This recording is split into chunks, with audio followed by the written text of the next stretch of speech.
आकाशवाणी देहरादून से प्रस्तुत है प्रादेशिक समाचार।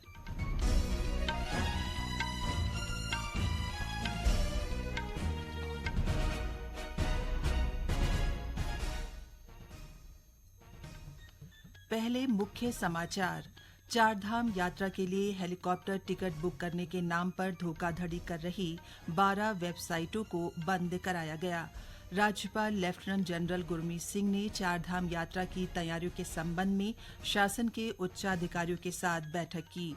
उत्तरकाशी में जल संरक्षण अभियान के तहत 60 जल स्रोतों और 20 सहायक नदियों में उपचारात्मक गतिविधियां आयोजित की जाएंगी और अल्मोड़ा के सयुंडरा कोट में जंगल की आग से 2 नेपाली मूल के मजदूरों की मृत्यु।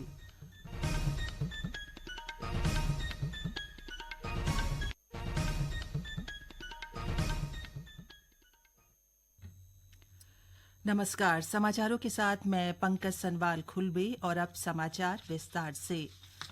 चारधाम यात्रा के लिए हेलीकॉप्टर टिकट बुक करने के नाम पर धोखाधड़ी करने वाली 12 वेबसाइटों को आज बंद कराया गया।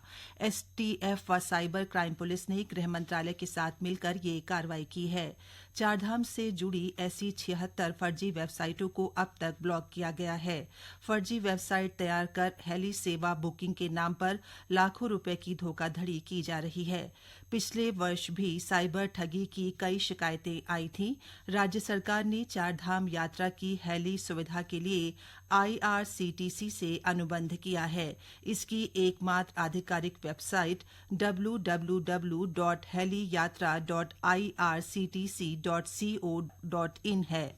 वरिष्ठ पुलिस अधीक्षक STF आयुष अग्रवाल ने अपील की है कि यदि कोई भी फर्जी हेली सेवा वेबसाइट, मोबाइल नंबर, लिंक आदि की जानकारी हो तो तुरंत STF देहरादून से साझा करें।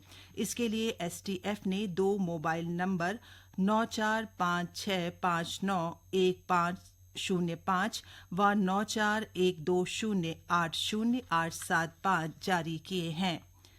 राज्यपाल लेफ्टिनेंट जनरल गुरमीत सिंह ने आज राजभवन में चारधाम यात्रा की तैयारियों के संबंध में शासन के उच्चाधिकारियों के साथ बैठक की।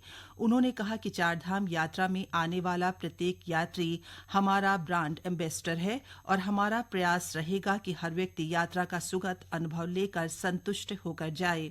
राज्यपाल ने कहा कि पिछले अनुभवों से सीख लेते हुए इस वर्ष सभी चुनौतियों से निपटने के लिए रोड मैप तैयार करना चाहिए।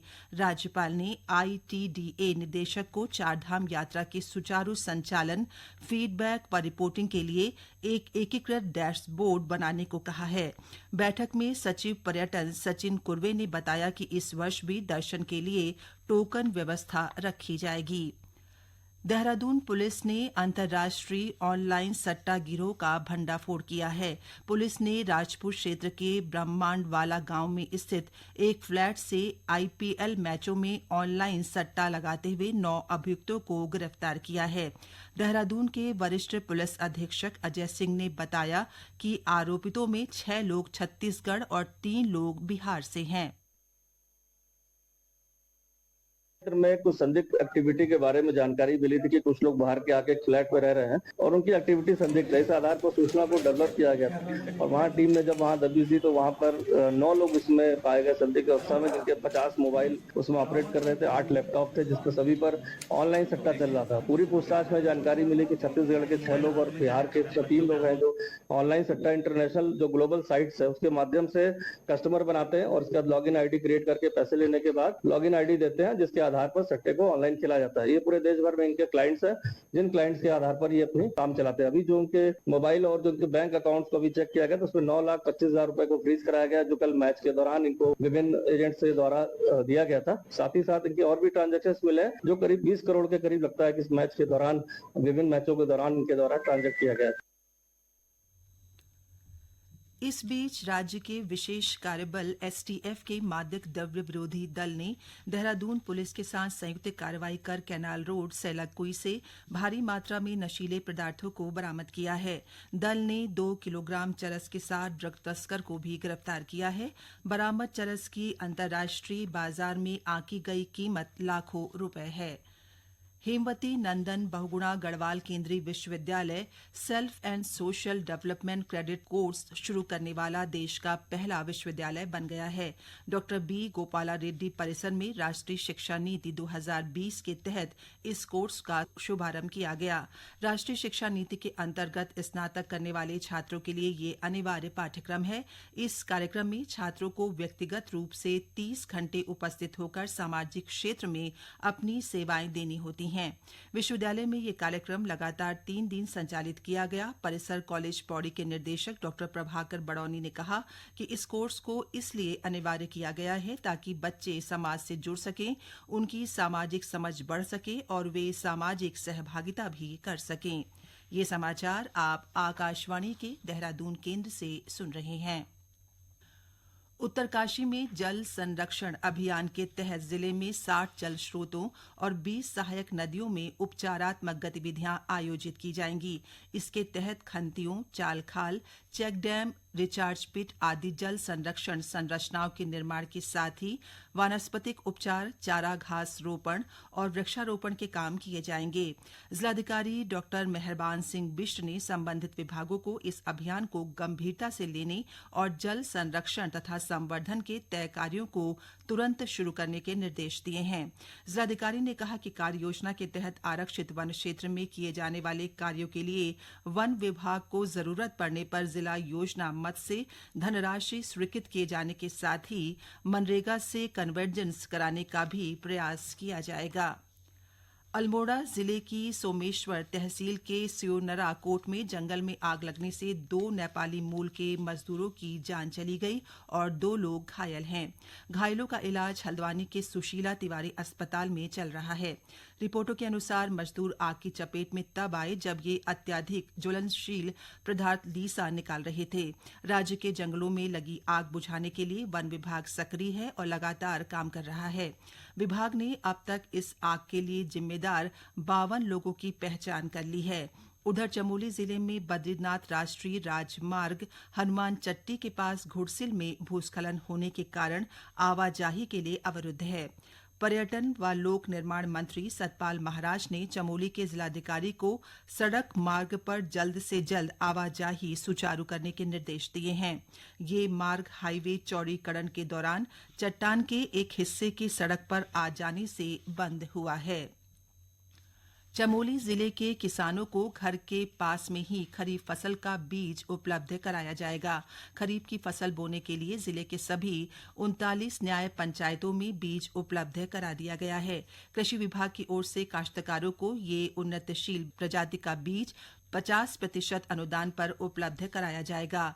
मुख्य कृषि अधिकारी वीपी मौर्य ने बताया कि खरीफ की फसल के लिए उड़द, झंगोरा, मडुआ, सोयाबीन, रामदाना और धान का 564 क्विंटल बीज लिया गया है। किसान अपने घर के समीपवर्ती न्याय पंचायत से ये बीज निर्धारित अनुदान पर ले सकते हैं। आज विश्व प्रेस स्वतंत्रता दिवस है। ये दिवस प्रेस की स्वतंत्रता का महत्व रेखांकित करता है। इस वर्ष का विषय है वैश्विक पर्यावरणीय संकट के दौर में प्रेस और पत्रकारिता का दायित्व। इस अवसर पर संयुक्त राष्ट्र महासचिव एंटोनियो गुतेरस ने कहा कि विश्व की पर्यावरणीय और जलवायु आपदा स्थिति के बारे में लोगों को जागरूक करना पत्रकारों का दायित्व है। उन्होंने कहा कि इस धरती के निवासियों को ये मालूम होना चाहिए कि इस चुनौती से निपटने के लिए बड़ा बदलाव कैसे लाया जाए। विश्व प्रेस दिवस की घोषणा 1993 में संयुक्त राष्ट्र महासभा में की गई थी। 1991 में नामीबिया की राजधानी विंडहोक में आयोजित यूनेस्को संगोष्ठी के दौरान स्वतंत्र प्रेस सिद्धांतों की घोषणा की वर्षगांठ के उपलक्ष्य में ये दिवस मनाया जाता है। रुद्रप्रयाग जिले में खनन विभाग एवं राजस्व विभाग ऊखीमठ ने अवैध खनन कर रहे एक व्यक्ति पर 3,48,000 रुपए से अधिक का अर्थदंड लगाया है। भूतत्व एवं खनिज कर्म उपनिदेशक वीरेंद्र कुमार सिंह ने बताया कि दैड़ा गांव में अवैध रूप से खनन का कार्य किए जाने की सूचना मिली थी, जिस पर ये कार्रवाई की गई। पौड़ी जिले में यातायात नियमों का पालन न करने वालों के विरुद्ध पुलिस कार्रवाई कर रही है। इसी के तहत पुलिस ने पिछले 2 दिनों में ड्राइविंग कर रहे 49 नाबालिग बच्चों के अभिभावकों का चालान किया। हर अभिभावक पर 25,000 रुपये का जुर्माना लगाया गया और वाहन को भी सीज कर दिया गया। अंत में मुख्य समाचार एक बार फिर। चारधाम यात्रा के लिए हेलीकॉप्टर टिकट बुक करने के नाम पर धोखाधड़ी कर रही 12 वेबसाइटों को बंद कराया गया। राज्यपाल लेफ्टिनेंट जनरल गुरमीत सिंह ने चारधाम यात्रा की तैयारियों के संबंध में शासन के उच्चाधिकारियों के साथ बैठक की। उत्तरकाशी में जल संरक्षण अभियान के तहत 60 जल स्रोतों और 20 सहायक नदियों में उपचारात्मक गतिविधियां आयोजित की जाएंगी। और अल्मोड़ा के सिंड्राकोट में जंगल की आग से 2 नेपाली मूल के मजदूरों की मृत्यु। इसके साथ ही प्रादेशिक समाचार का ये बुलेटिन समाप्त हुआ। नमस्कार।